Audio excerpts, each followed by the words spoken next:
こんにちは、なちこです。今日はゴールデンウィークに4泊5日で四国を旅してきたお話の1日目。しまなみ海道、松山城、下灘駅、そして道後温泉までのお話です。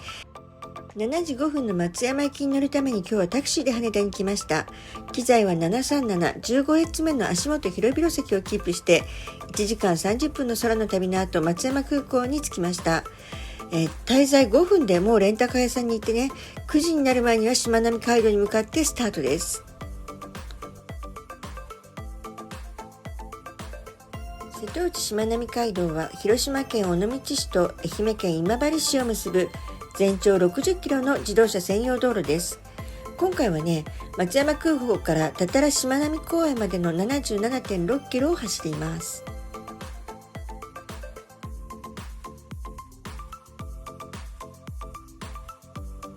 この道路は尾道市の一般国道2号バイパスと、それから今治市の一般国道196号バイパスに接続しています。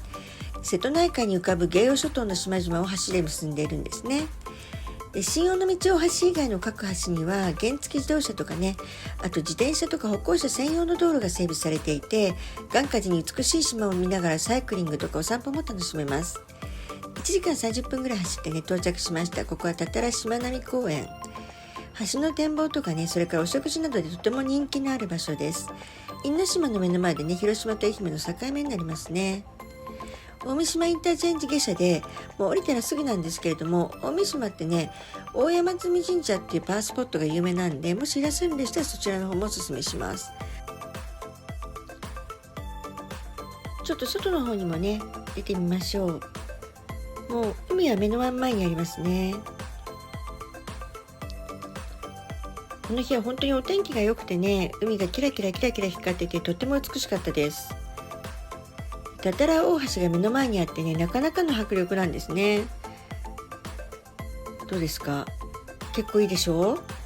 島もね、遠くにいっぱい見えて、新鮮な魚介類と農作物を用いた料理が味わえるレストランがあったりとか、それからね、農産物センターもあってね、すごい楽しいところです。広いでしょ？結構ね。こんな感じです。はい、一周してみました。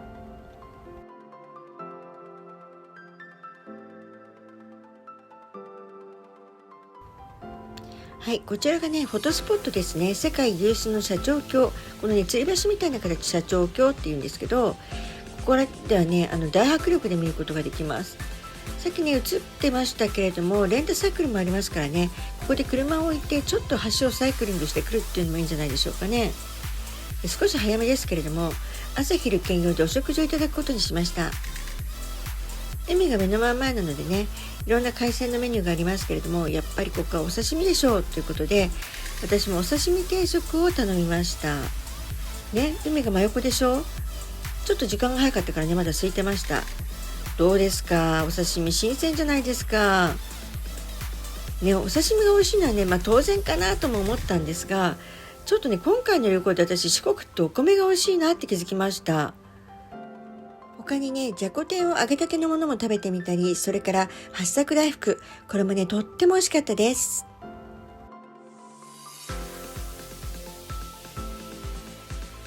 さて、再び高速に乗って来島海峡サービスエリアにやってきました。これはね、記念撮影スポットのロゴオブジェ、しまなみピンっていう名前だそうです。こちらでは来島海峡と、それから世界初の三連吊り橋、来島海峡大橋っていうのがね、見れますよ、ね。美しい瀬戸内海に浮かぶ島々もね、たくさん見ることができます。こういったね、体験型施設もあったりとか、それからね、売店の壁にはね、平山郁岡博のしまなみ海道53次の当番が備えられています。で、ここね、体験施設ですね。最近こういうなんか360度なんとかシアターみたいなとこ多いですね。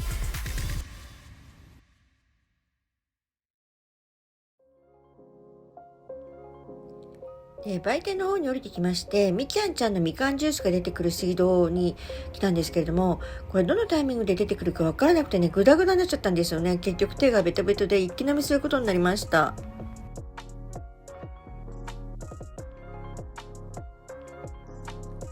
この後は約62キロ、1時間30分ほど車で走って松山城に到着しました。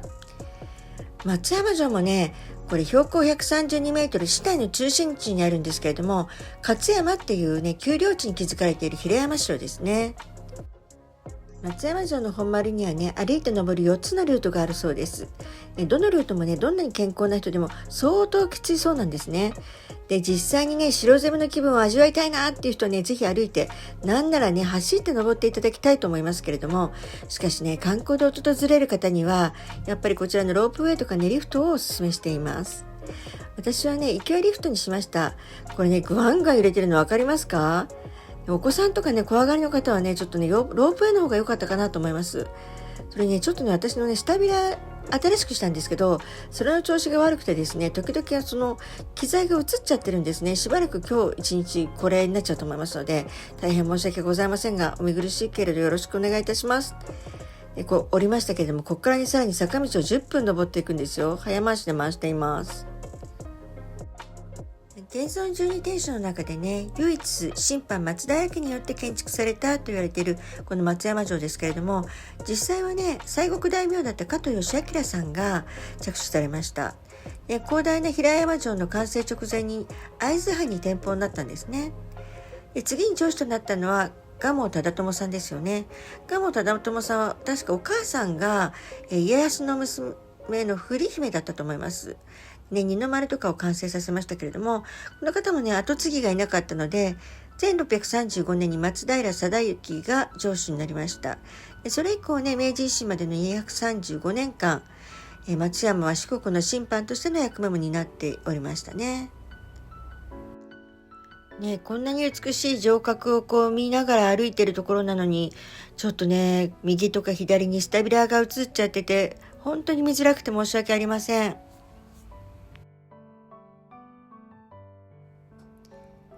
このお城、実は21棟の国の重要文化財を有してるんですね。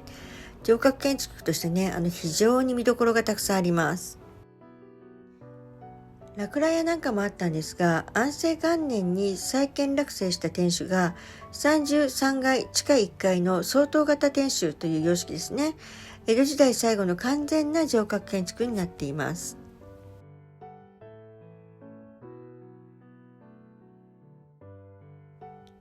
広いですよね、このお城。本当にまだ天守閣にもたどり着いていないんです。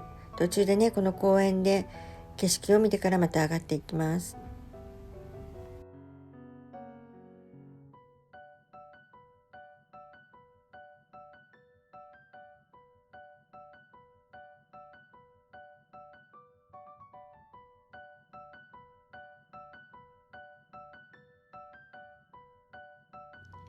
この日はね、ゴールデンウィークがまだ始まったばっかりだったので、結構人が実は多かったんですね。それで建物結構撮ったんですが、どうしてもカットせざるを得ない部分が多くて、映ってないものもあるんでね、ちょっとご了承ください。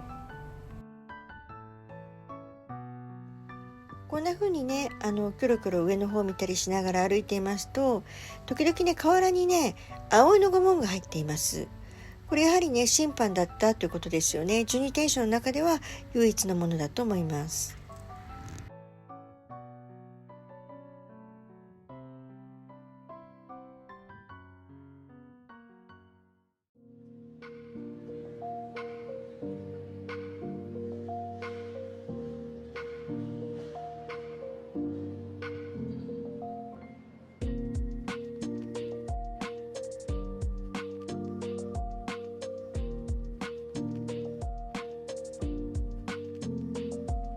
はい、松山城はね、攻防ともに優れた城と言われるだけあって、こんな風にね、門もすごくたくさんありますけれども、こういった銃のね、口のところとか、それから石落としみたいな仕掛けも途中たくさん見ることができます。砂利道ってちょっと歩いてるとね、ジャクジャクと音がして心地いいですけれども、実際は歩くとちょっと疲れますよね。本丸と天守が両方揃ったというのがね、この松山城の最大の特徴だというふうに言われていますけれども、実はね、この本丸にはお住まいではなかったんですね。二の丸を後から作りましたでしょ。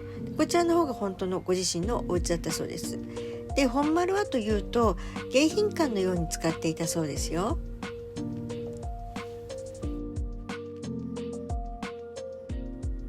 からね、松山城は上り石垣をはじめとした石垣がとっても有名ですよね。後からまた城壁のこの周りを歩きますけれども、これをね作ったのはね松平さんではなくて加藤義明さんですね。朝鮮戦争でアンコルポ城と言われるネワ城ウェソンですね、こちらの方を拠点にした経験からですね、鉄壁の攻防を誇る難攻不落の城作りをしたいということで、お城を作るときにこの技法を取り入れたそうです。日本の石垣っていうのはね、日本古来の技術ではなくて7世紀半頃にね韓国のペクチェから伝わったものだというふうに言われています。お城の中に入ってきましたね。で、人とっても多いでしょう。中にはねこういった刀とか、それからね甲冑とかですね、あとはね結構ね映像のものが多くて、映像はさすがにちょっと撮るのいけないかなと思ってやめたので、撮れてないもの結構あるんですね。で、甲冑を見ると昔の人ってやっぱり体小さいんだなと思いますよね。こんな風に屏風とかね、ほらこれもね葵の御紋が入っておりますよね。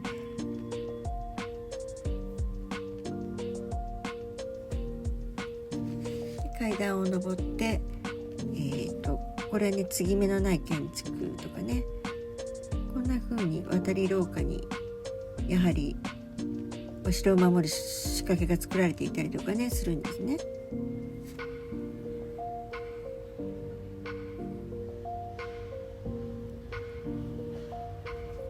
ね、面白いですよね、こうやって見てるとね。安政元年にね再建落成した天守ですけれども、これはね天守と古天守、それからね隅櫓を渡り櫓で結んでいます。こういうのがね代表的な連立式天守って言いますよね。窓から覗くとね結構その姿がわかるので面白いですよね。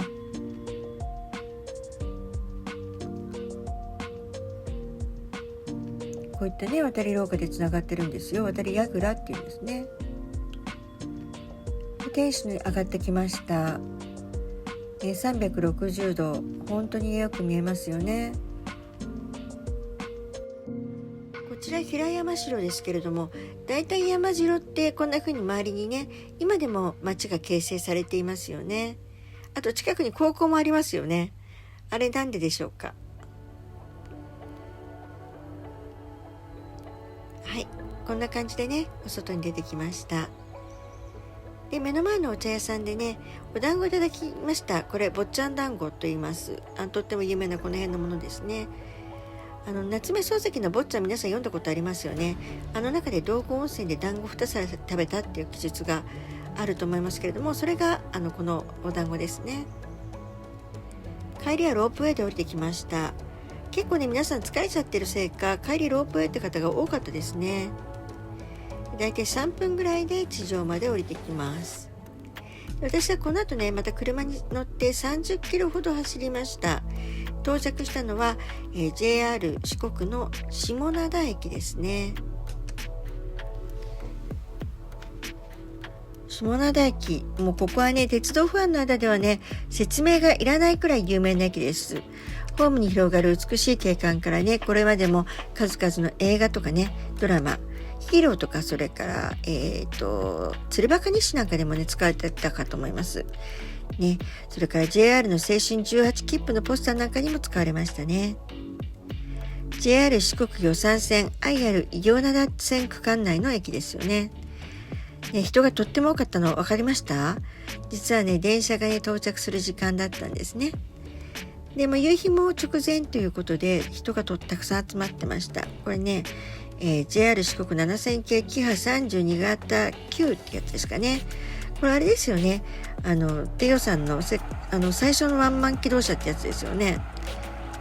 このね JR 四国はねやっぱりこの分割される時に自立できんのみたいな心配があったみたいで、結構ね置き土産的にこんな風にねいっぱい電車を国鉄が置いてってくれたやつの一つだったかと思います。結構ねすごい音が鳴りましたけど、可愛いですよねこの電車。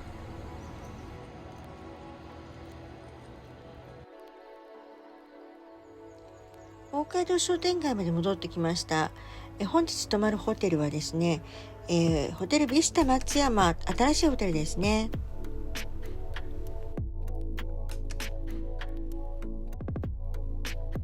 もともとね別のホテルを予約してたんですけど、一回キャンセルして取り直そうとしたらすごく高くなっちゃってて、こちらがね新しいホテルっていうことで取ったんですけど、実はね今回4泊それぞれ別のホテルに泊まりましたけれども、このホテルが一番良かったです。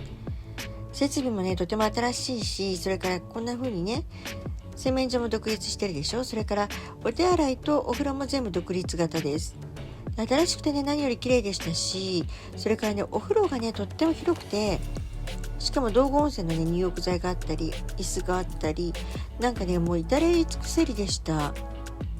でこの小さい電車に乗ってこれからお出かけしますよ。道後温泉の方まで向かいます。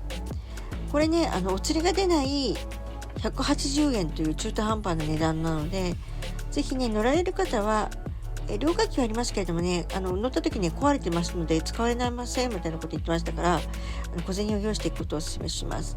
これ坊ちゃん列車ですね。実際に乗ることができます。私がねどうしても来たかったのは実はねこのスターバックスなんですね。道後温泉の駅がもうスターバックスになってます。なんか嬉しくてねベンティー買っちゃいました。もうね飲みきれなくて困りましたけど、足湯があるんですね。ここね芋洗いみたいなところに私足絶対入れられないですね。結構人いましたけどね。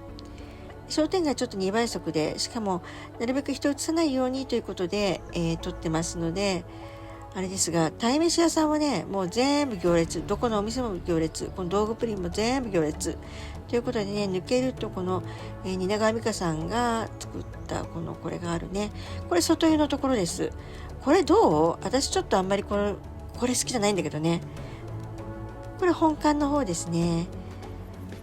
もうね3時半ぐらいに整理券は終わりますので、もし入りたければね本当に朝5時からもう人が並ぶということですのでね、行って並んだらいいかと思います。でね、最後お食事ですけれども、これね三越の1階にねフードコート、四国最大のフードコートができたということで、こちらの方に行ってきました。メニューはねもう最初から決めておりまして、実はね大好きな八幡浜ちゃんぽんを食べることができました。今日はねこれでもうホテルでゆっくり寝るということで一日が終わりです。本日もご視聴ありがとうございました。この動画がいいなと思ったらいいねとチャンネル登録をお願いします。また次の動画でお会いしましょう。さようなら。